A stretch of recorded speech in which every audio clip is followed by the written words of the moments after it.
Ofundisayo uVibhakshini Maharaj. Manje sisebenza ngama-line graph. Ifemi idwebe lesithombe sokuveza ukuthi engabe lento eyidayisayo iyenze kanjani kwezemakethe kulonyaka. Idayise kahle noma yehlile noma imile ezingeni elifanayo.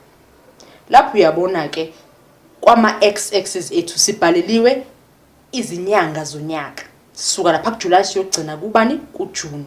Ngapha kwama y-axis ethu sibhalile ulayini ke ozosikhombisa amanani kade bhala noma kade dayiswa ngayo kulonyaka. Sinanka uJuly siyawusekela noAugust.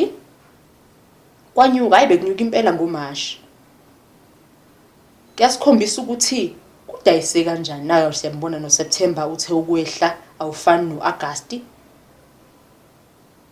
Uyabona umugqa wethu uyehla uyenyuka uyehla uyenyuka.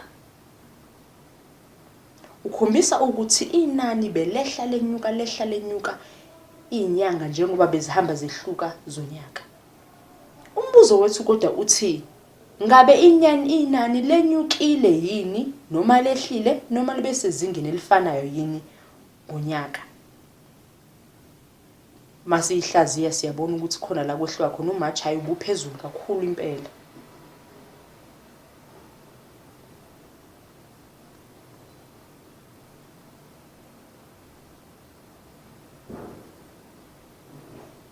Kodwa uma sibhekisisa noma inani libuye lehle siyabona ukuthi lona linako ukujwayela ukuthi lihlale linyukile. Siyabona sasuka lapha kuJuly lisezingeni elithize liyanyuka liphinde liye phezulu. Uma ngase sidwebe ulayini oqonde ngqo ongenako ukwehla nokwenyuka siyabona ukuthi izinga elijwayelekile ukuthi inani liyaphezulu.